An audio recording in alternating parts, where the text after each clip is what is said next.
Right, next on the agenda we have Sandra down from Waitakere, but I think it's more relevant that we have Chris and Debbie come up from Mangakiki Tamaki. Communication engagement. So we are now moving to local board input. But we should have had this beforehand. Long time ago. Right. Welcome. Kia ora koutou. Thanks for the opportunity to address the councillors. Chris Makwari, Chair of the Mangakiki Tamaki Local Board, and Debbie Burrows is our Deputy Chair. Debbie's going to start off and then I'll say some things and Debbie will finish with a final statement. Thank you. So yes, thank you for having us here today. Look, this is actually a fact-finding mission for us because although we have been in discussions with RFA for a very long time, this was the only way we could actually come and get more information about what has been decided and what the future of one of our local assets actually has in store. And we still don't have all the answers, but we've certainly enjoyed listening to one of the options that has now potentially been taken away from us. So we would have, unfortunately, Lotu was actually booked in to speak before us, and it would have been great to hear how our colleagues across the bridge feel about the proposal in their area, which I believe they're very supportive.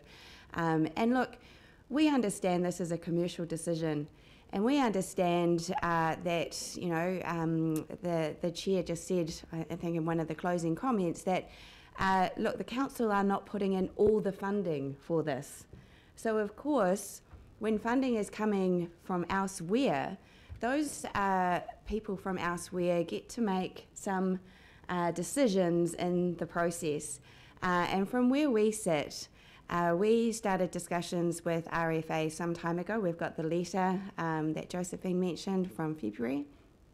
And really what has happened during those discussions is Waikareka Park has gone on hold.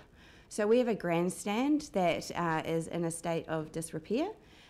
We have an organisation there, the Stockcars, who are running a facility in really what I could determine is not for purpose these days. It's past its use-by date.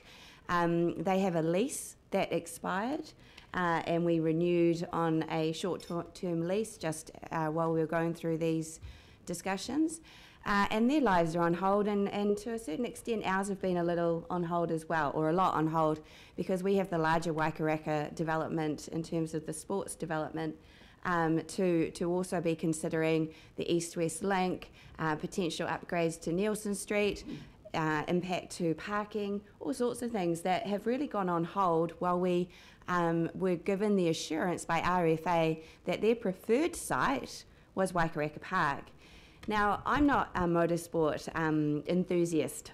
In fact, the only time I go to watch them these days is to support a local business, and it kind of astounds me a little how excited people get by a bit of smoke and roaring and raring and what have you. But look, people do, they enjoy it, and there's a lot of families that go there, and it's a great night out for them.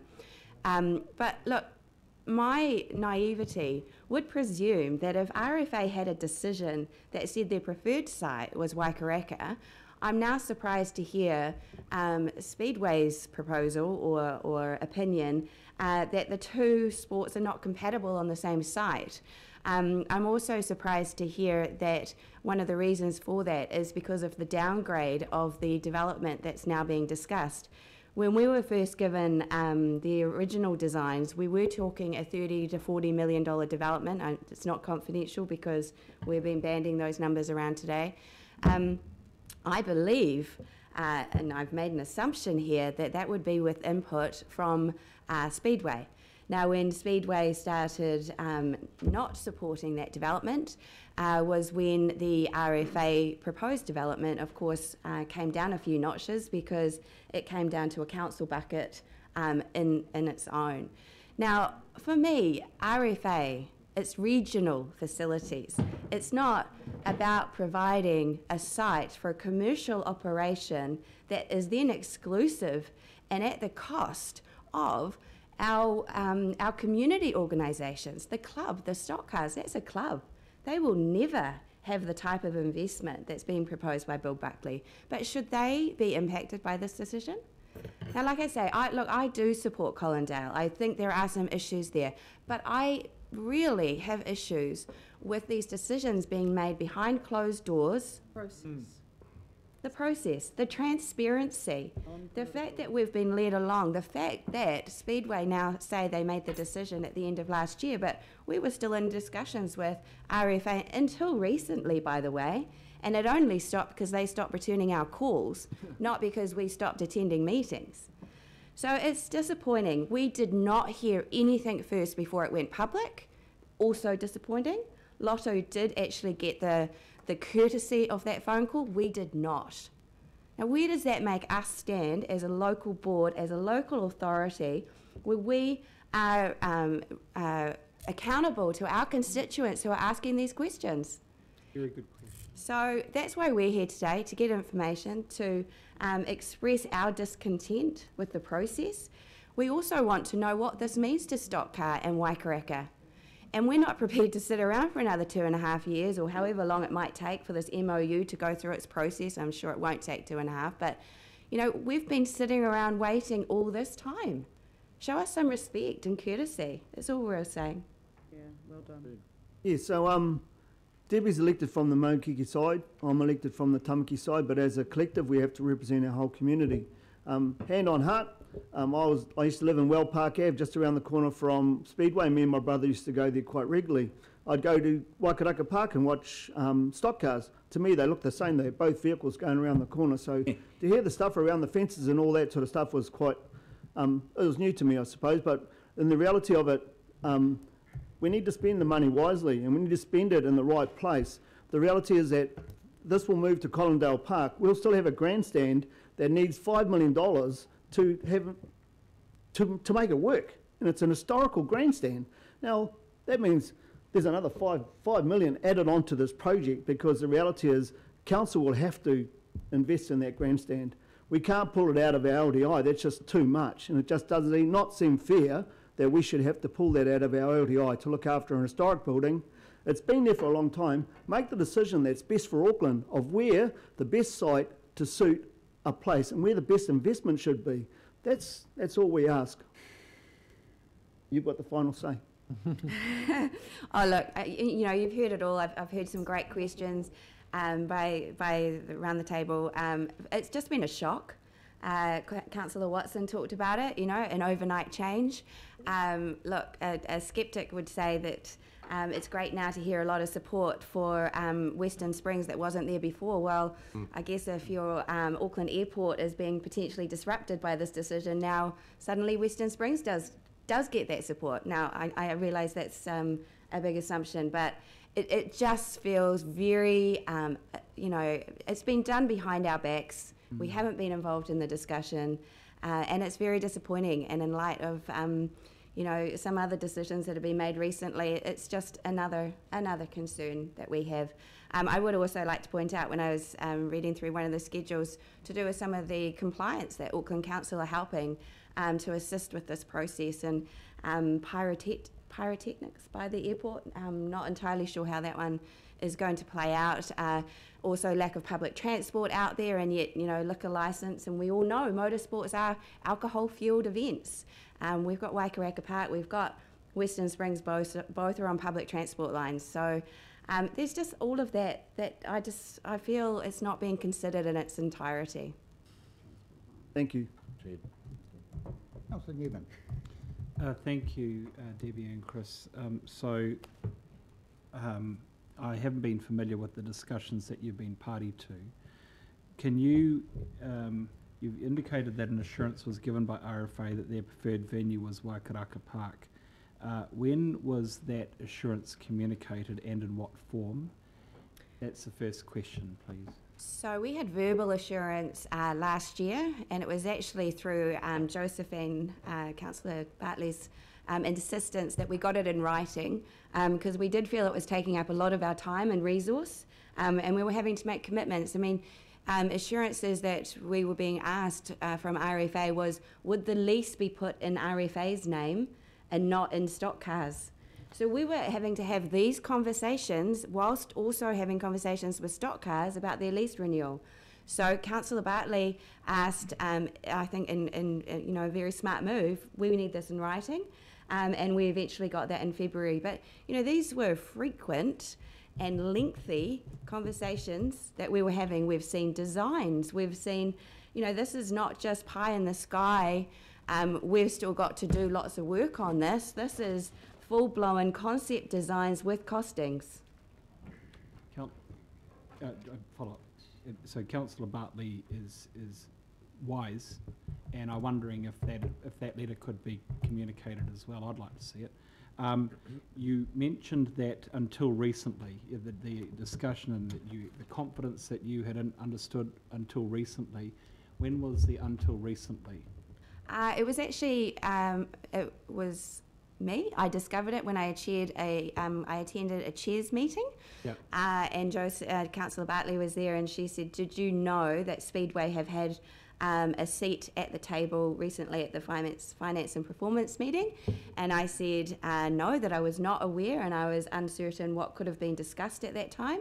Where I actually spoke to the deputy mayor. And asked to be involved in any further discussion. So it raised alarm bells, and from that point onwards, I have been, because I was acting chair at the time, trying to get at the table with RFA, and we've had every meeting declined. And my one final question is the assurance and comfort that you had, has that been formally rescinded? No, it has not, other than what we have read in public statement. And in fact, at the Civic opening recently after the refurbishment, it was actually stated there that one of the next projects from the RFA was going to be the motorsport precinct at Waikaraka. Okay. So that went public. Okay, thank you very much. And just last Tuesday, I rang RFA to have them come and present to the board, just to meet with us face to face. We had a slot on the Tuesday afternoon. They got back to me in the afternoon and says they wanted to meet with their board first, and we still haven't heard back from them. And look, we've held off going public on this because we want all the information first. So we feel that we're following the right process. Yep, you are. Debbie, you said Speedway came to finance. When was that? So I've been chair for a while now. I can't remember. Was it planning? It was this forum where they were one of the last speakers. LCP. and Oh, the that was the LCP. long-term plan, yeah. It was the Okay, long-term yeah. plan. Sorry, my apologies. At about 10 to 6. Yeah, yeah, and there weren't many councillors here at that time. Funny that. Councillor Watson. Funny Yeah, that. thank you. Thanks, Debbie and Chris. And yes, I see what you mean. We actually had those concept plans presented to us by Speedway when they came that evening to present.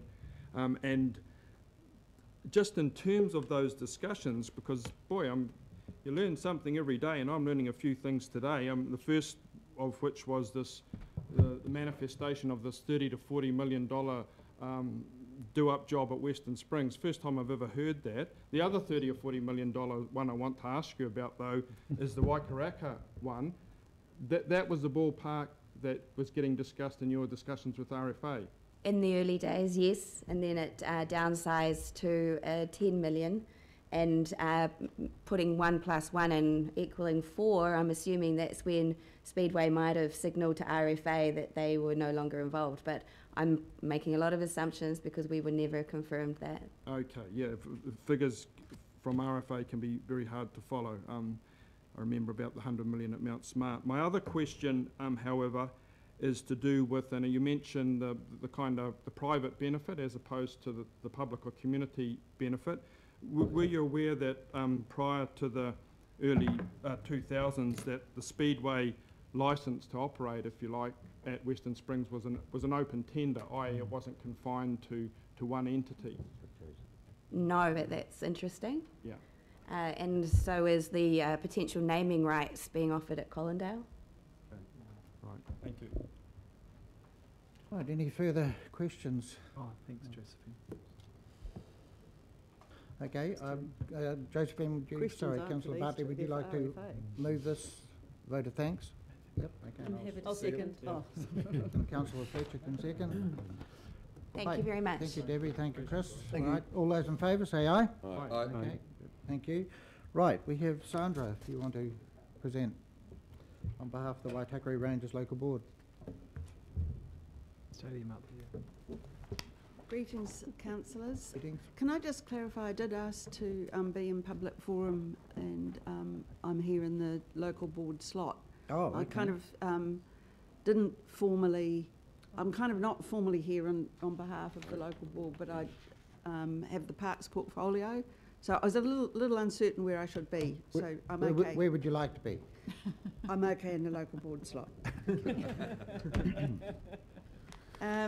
So, councillors, I won't take up a lot of your time, but I just wanted to support the motion in item 11 about 240A Bethel's Beach Road and fill in a little bit of background here. This particular piece of land is a local park under the governance of the Waitakere Rangers Local Board, and we have passed resolutions asking for the land to be transferred to Te Kawerau Āmaki. One of the reasons I wanted to come is just that people here who I have been on the council with in the past will know that I'm a very great defender of open space and would generally argue in favour of more open space rather than a transfer to the iwi. However, this is really very much a special case, and I think if you read through the historic timeline that's been put together by the officers, you'll see that this should never have been put under the Reserves Act in the first place. It should have been transferred as was intended to the iwi. So the report and the attachments give a detailed background of that intention to do that.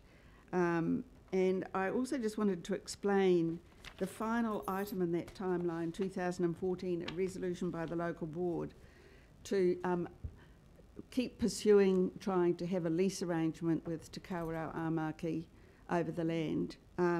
I was actually chair of the local board at the time that we did that, and I can say that I wasn't a former member of Waitakere City Council. I didn't fully understand this history that has now been laid out here. Otherwise, I don't think we would have been asking for that lease.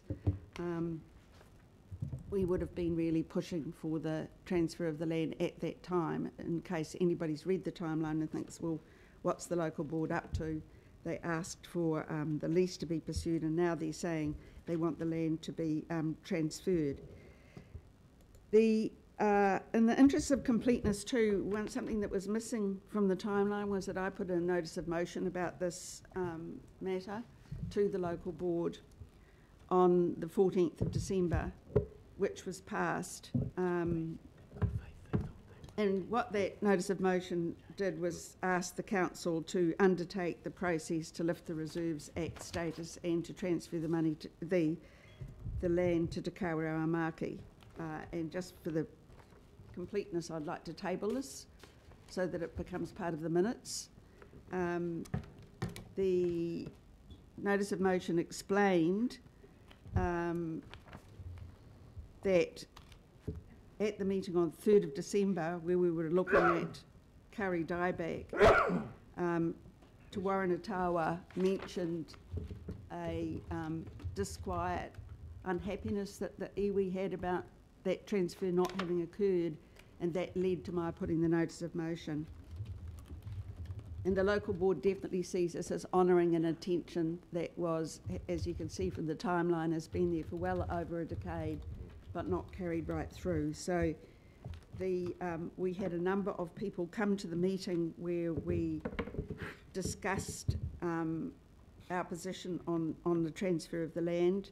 And I think the person who was kind of most compelling for me was that the chair of the Waitakere Primary School came along and said they do a lot of cultural education with children at the school, and they would really love to have the marae with the local iwi on it in their area to be able to take their children. And it seems there's a great deal of local support for the restoration of a permanent presence at Te Hinga for Te Kawerau Āmaki, their historic ancestral home. That's all I've got to say, Mr Chair. And I've just got this document to table. Any questions of Sandra? I'm happy to move the, Happy to thank second. you. Seconded by councillor Fletcher. Okay, no questions, Sandra, so thank you. I have Thank one you. question. Oh, sorry, councillor Bartley, sorry. Thank you, Mr Chair, through you. Just to clarify, please, Sandra, you support the transfer? Absolutely. Thank you. Sorry, I hadn't made that clear. but- That's it, Chair. No, absolutely. We look forward to celebrating when it's actually all, the process has gone through. Okay, so we have a mover and a seconder, and thank Sandra for her Could I ask a presentation. question? Oh, sorry, councillor Lee, and no one me out here. This transfer of public land, are you aware when the promise by Waitakere City Council was made to Kaurau Amaki?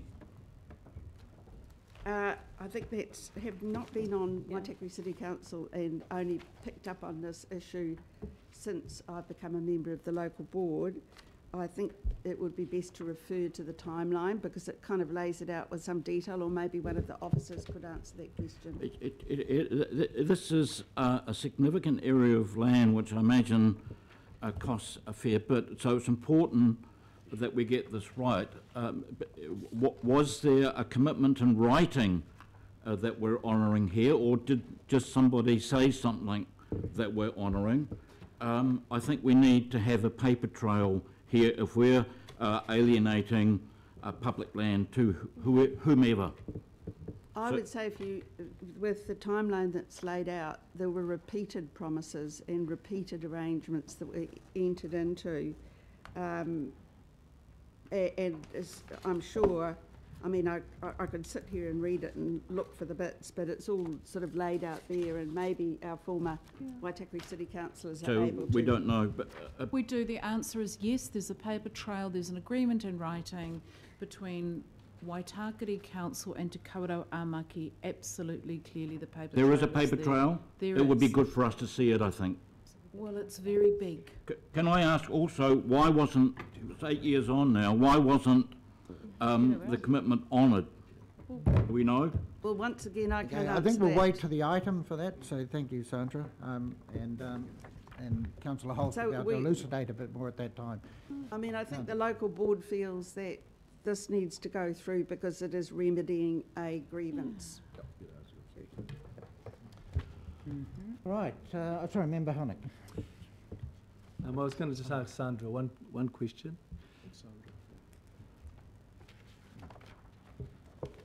Sandra, first and foremost, thank you very much for your report this morning.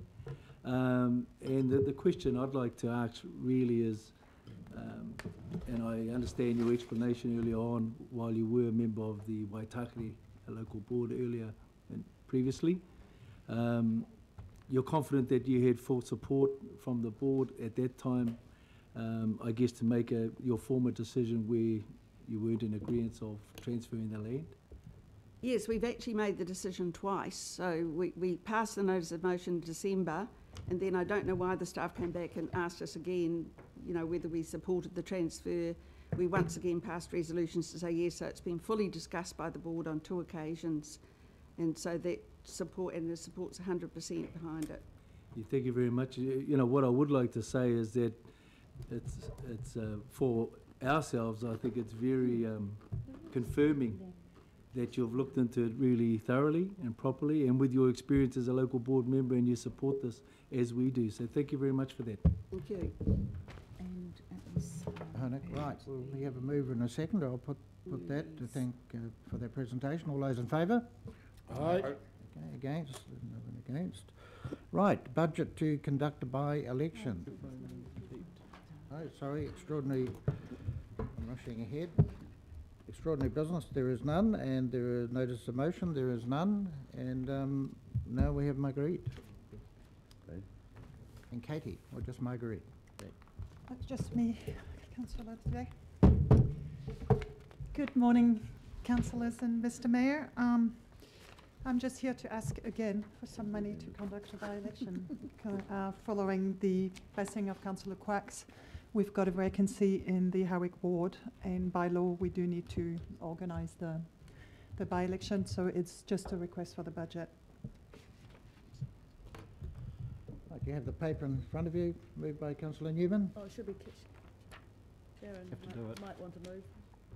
moved by councillor Stewart, seconded by councillor Newman. Are there any questions? Obviously, these matters are getting more expensive as time goes on. That's why it is. All right, well, that's easy. Right, well, sorry, councillor Watson. I mean, just one. I know that the item came about the online voting. I just wondered if there's any chance that in some of these by-elections, where it's in some ways it's for a very short period of time, is there the opportunity to conduct a trial in that environment where money's been put out anyway, and you have a defined period of time and a defined ward? Is that thought ever occurred to any of us? It will be in the future. At the moment, A, we don't have the enabling legislation, and B, we don't have, or there is one system available, but we haven't tested it to make sure that we would be satisfied with the security requirements. But in any case, we need a legislative change, and we don't have it yet. Councillor Lee. Thank you. May I ask, I see that close of voting is on noon, Thursday, 13th of September, which is unusual. Is that something to do with the arrangements of NZ Post to coordinate with deliveries, or why is that? This is the date that was, we did close the last by-election on a Thursday, by the way, so we have done it before. This was the date that the electoral officer chose.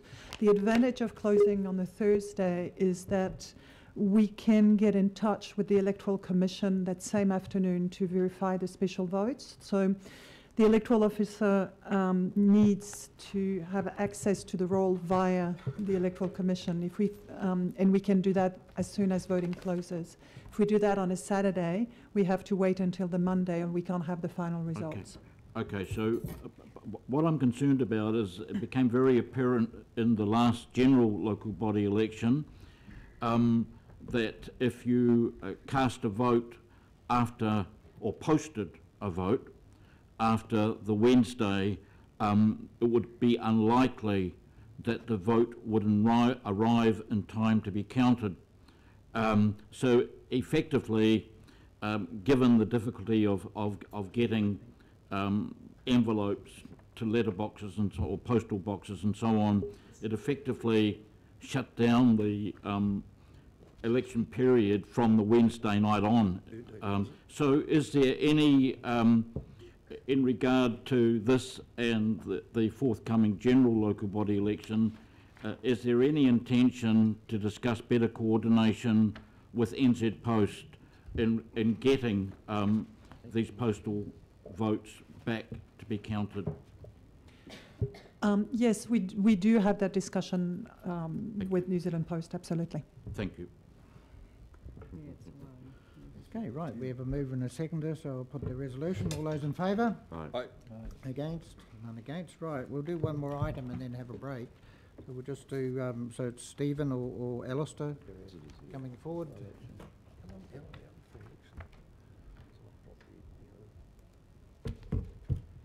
Welcome, Stephen. Welcome, Alistair. Mr. Chairman, councillors, good morning. The item before you is to approve an extension of the exemption of the Te Puru Community Trust from CCO requirements. The extension was initially the exemption was initially granted in 2015 for a period of 3 years. It's now due for renewal. And the reason for the exemption is that the effect of the exemption, is that it exempts the community trust from the reporting requirements that are typical for CCOs and exempts them from preparing a statement of intent.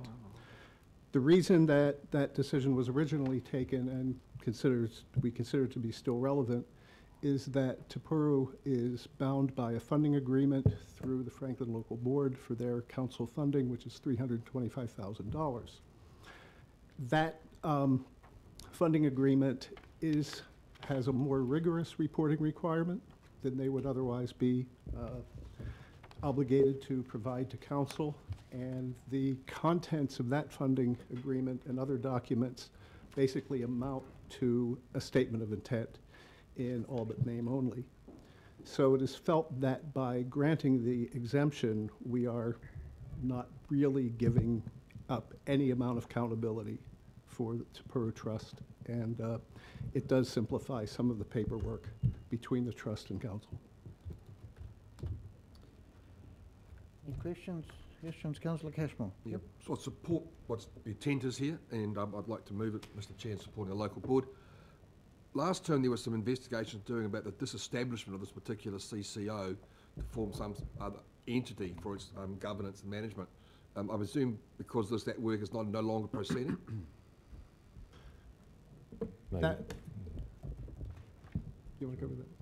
Yeah, I think there was a lot of discussion with the trust previously about its CCO status, and the way around that was in effect to disestablish the trust and to settle the assets into a new entity. What makes it a CCO is council's ability to appoint a majority of the trustees. When that work was being undertaken, the trustees of the trust had a change of heart and effectively decided that they would like to remain a CCO. So that work was stopped as a result. And the local board wants them to remain, happy for them to remain as a CCO as well? Yeah. I presume so. Okay, thank you. That's great. The Franklin Local Board passed a resolution in support of the exemption this time as well. I'm happy to move, Mr Chair. Okay. All right, well, there's no further questions, so we've got a mover and then we have a seconder. So councillors, all those in favour, say aye. Aye. Against? There's none against. Right, we'll take a break and come Thank you back at kindly. 1:15. Thank you, David, Mr Alistair.